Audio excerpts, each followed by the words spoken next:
എൻ്റെ ആദ്യത്തെ വീഡിയോ എല്ലാവർക്കും ഇഷ്ടമായെന്ന് വിചാരിക്കുന്നു.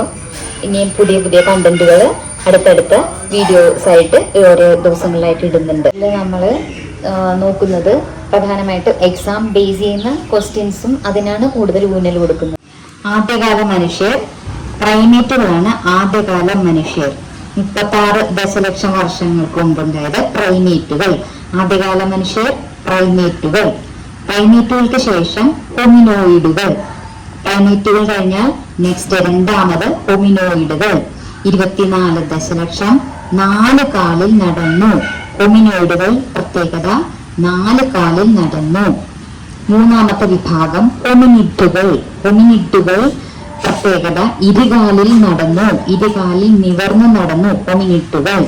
വലിപ്പം കൂടിയ തലച്ചോറ്, ചുരുങ്ങിയ താടിയല്, ചെറിയ പല്ലുകൾ. ഇതാണ് അവയുടെ പ്രത്യേകതകൾ. ഇത് നമുക്ക് ഓർക്കാൻ വേണ്ടിയിട്ട് ഒരു പ്രത്യേക രീതിയിൽ നമുക്ക് പഠിക്കാം. അതായത് ആദ്യത്തേത് പ്രൈമേറ്റുകളാണല്ലോ. അപ്പൊ പ്രൈമേറ്റ് എന്ന് പറഞ്ഞ ഒരു അമ്മയ്ക്ക് ഹോമിനോയിഡ് നോ പറയുന്ന ഒരു മകള്, ഹോമിനോയിഡുകൾ. ആ നോ പറയുന്ന ഹോമിനോയിഡുകൾ 4 കാലിൽ നടന്ന അവർക്ക് ഹോമിനിഡുകൾ എന്ന് പറഞ്ഞൊരു മകൾ ഉണ്ടാവുന്നു. അത് ഇരുകാലിൽ നിവർന്നു നടന്നു. വലിയ തലച്ചോറും ചുരുങ്ങിയ താടിയലും ചെറിയ പല്ലുമായിട്ട് നിവർന്നു നടന്ന ഹോമിനിഡുകൾ. മൂന്നാമത്തെ വിഭാഗമായ ഹോമിനിഡിനെ 2ആയിട്ട് തിരിക്കുന്നു. അപ്പൊ ഹോമിനിഡിന് 2 മക്കളുണ്ടെന്ന് വിചാരിച്ചാൽ മതി. ആസ്ട്രലോപിത്തേക്കസും ഹോമോയും. ഹോമിനിഡ് വേർതിരിഞ്ഞ് ആസ്ട്രലോപിത്തേക്കസ്, ഹോമോ 2 വിഭാഗം. ഇനി നമുക്ക് ആസ്ട്രലോപിത്തേക്കസിന്റെ പ്രത്യേകതകൾ നോക്കാം. 5.6 ദശലക്ഷം വർഷം, ചെറിയ തലച്ചോറ്, ഉന്തിയ താടി, വലിയ പല്ലുകൾ. വലിയ പല്ലൻ ആസ്ട്രലോ. അടുത്തത് ഹോമോ. ഹോമോ 2.6 ദശലക്ഷം വർഷം, വലിയ തലച്ചോറ്, ചുരുങ്ങിയ താടി, ചെറിയ പല്ലുകൾ. ചെറിയ പല്ലൻ ഹോമോ. അപ്പോൾ നമ്മൾ ഹോമിനിഡുകളെ 2ആയിട്ട് തിരിച്ചു. ഏതൊക്കെയാണ്? ആസ്ട്രലോപിത്തേക്കസും ഹോമോയും. ഇനി ഹോമോയെ 3ആയിട്ട് തിരിക്കുന്നുണ്ട്. Homo habilis, Homo erectus, Homo sapiens. 3 വിഭാഗം. ഏതൊക്കെയാണ്? Homo habilis, Homo erectus, Homo sapiens. അപ്പോൾ എന്തൊക്കെയാണ് ഇനി അവരുടെ പ്രത്യേകതകളൊന്നുകൂടെ നോക്കാം. ഹോമോ ഹബിലിസ് ഉപകരണ നിർമ്മാതാക്കളായിരുന്നു. ആദ്യത്തെ ഹോമോ ഹബിലിസ്. ഹോമോ ഹബിലിസിന്റെ ഹോബി ഉപകരണ നിർമ്മാണം. അപ്പൊ നമുക്ക് ഓർക്കാൻ എളുപ്പമായി. ഹോമോ ഹബിലിസിന്റെ ഹോബി ഉപകരണ നിർമ്മാണം.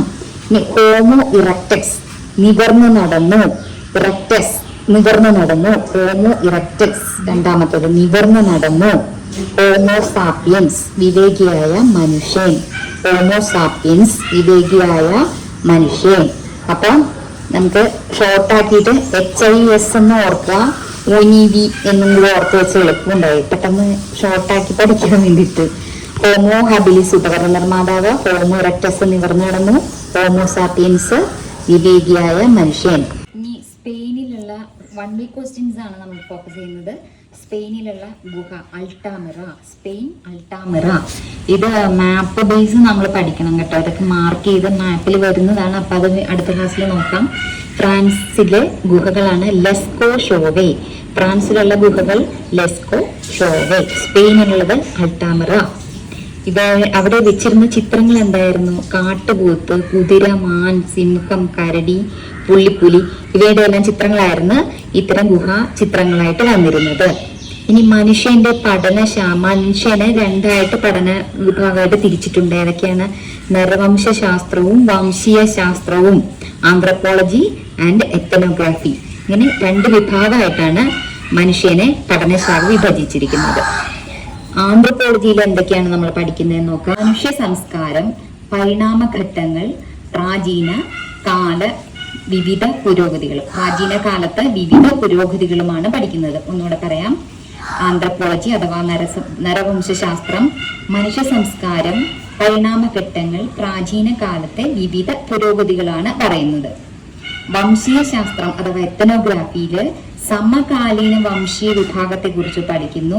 ജീവസന്ധാരണ രീതിയെ കുറിച്ച് പഠിക്കുന്നു. സ്ത്രീ പുരുഷന്മാരുടെ ധർമ്മം, ആചാരം, രാഷ്ട്രീയമായ കാര്യങ്ങളെല്ലാം ഇതിൽ പഠിക്കുന്നുണ്ട്. അടുത്തതൊരു 1 day ക്വസ്റ്റ്യൻ ആണ്. ലോകത്തിലെ ആദ്യത്തെ നാഗരിക സംസ്കാരം മെസപ്പൊട്ടേമിയൻ സംസ്കാരം. ലോകത്തിലെ ആദ്യത്തെ നാഗരിക സംസ്കാരം മെസപ്പൊട്ടോമിയൻ സംസ്കാരം. മെസപ്പൊട്ടോമിയ എന്ന് പറഞ്ഞാൽ അർത്ഥം എന്താണ്? 2 നദികൾക്കിടയിൽ കിടക്കുന്ന പ്രദേശം എന്നാണ് അർത്ഥം. 2 നദികൾ ഏതൊക്കെയാണ്? Tigris and Euphrates. Tigris Euphrates നദികളുടെ ഇടയിൽ കിടക്കുന്ന പ്രദേശം മെസപ്പൊട്ടോമിയ. പ്രധാന നഗരങ്ങൾ, മെസപ്പൊട്ടോമിയയിലെ പ്രധാന നഗരങ്ങൾ: ഉർ, ഉർക്ക്, മാരി. ഉർ, ഉർക്ക്, മാരി. മാരിയാണ് അവരുടെ തലസ്ഥാന നഗരം. ഇതും മാപ്പിൽ അടയാളപ്പെടുത്താൻ വരുന്ന ഒരു ഭാഗമാണ് ഉർ, ഉർക്ക്, മാരി. മെസപ്പൊട്ടോമിയൻ ജനത തുണിത്തരങ്ങൾ, കാർഷികോൽപ്പന്നങ്ങൾ എന്നിവ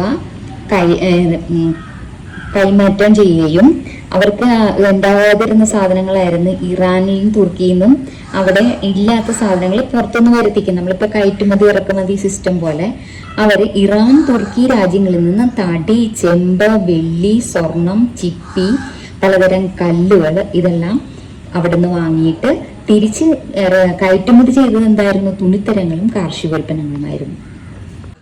ക്ഷേത്ര നഗരം ഉറുക്ക്, തലസ്ഥാന നഗരി മാരി.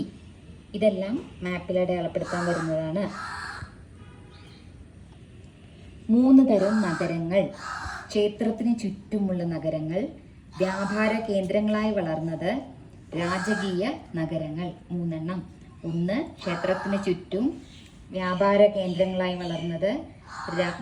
മെസപ്പൊട്ടോമിയൻ ജനതന് വെങ്കല ഉപകരണങ്ങളാണ് ഉപയോഗിച്ചിരുന്നത്. അതുകൊണ്ട് വെങ്കല സംസ്കാരം എന്ന് അറിയപ്പെട്ടിരുന്നു. എഴുത്തുവിദ്യയുടെ ആവിർഭാവം. ക്യൂണിഫോം. മെസപ്പൊട്ടോമിയൻ നാഗരികതയുടെ പ്രത്യേകതയായിരുന്നു ക്യൂണിഫോം എഴുത്ത് രീതി. എന്താണ് ക്യൂണിഫോം എഴുത്ത് രീതി എന്ന് നോക്കാം. അക്ഷരം ആപ്പിന്റെ ആകൃതിയിലായിരുന്നു. കളിമൺ ഫലകം ഉണങ്ങുന്നതിന് മുമ്പ് കൂർത്ത നാരായം കൊണ്ടെഴുതി. അക്ഷരത്തിന് ആപ്പിന്റെ ആകൃതിയായിരുന്നു. കളിമൺ ഫലകത്തിലാണ് എഴുതിയിരുന്നത്. കളിമൺ ഫലകം ഉണങ്ങുന്നതിന് മുമ്പ് കൂർത്ത നാരായം കൊണ്ടാണ് എഴുതിയിരുന്നത്.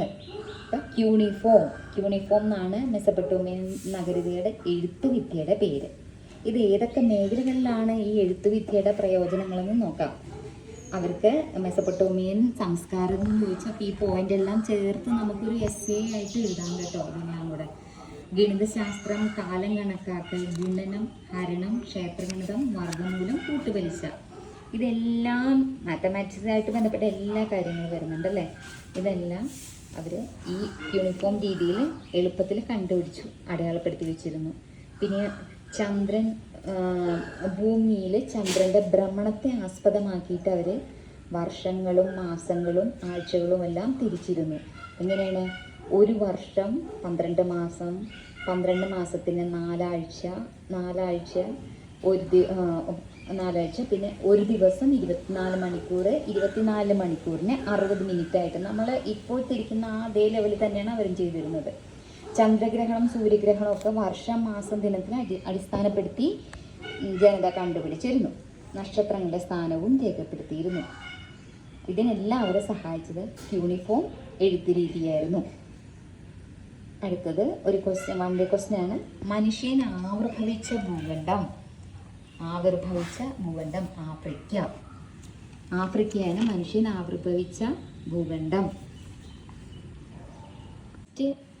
വായിക്കാൻ പറ്റുന്നവർക്ക് ടെക്സ്റ്റ് ഒന്ന് വായിച്ച് വെക്കുന്നത് നല്ലതാണ്. അതുപോലെ തന്നെ നമ്മൾ കേട്ടുകൊണ്ടിരിക്കുന്ന ഒരു വീഡിയോ ആയാലും കേട്ടുകൊണ്ടിരിക്കുമ്പോൾ അതിൻ്റെ ഒപ്പം നമ്മളൊരു ബുക്ക് എടുത്ത് വെച്ച് എഴുതിക്കൊണ്ടിരിക്കുകയാണെങ്കിൽ അത് കേട്ട് എഴുതുന്നത്, റഫർ നോട്ട് എഴുതുന്നത് വളരെ മെമ്മറിയിലിരിക്കാൻ ഏറ്റവും സഹായിക്കുന്ന ഒരു കാര്യമാണ്.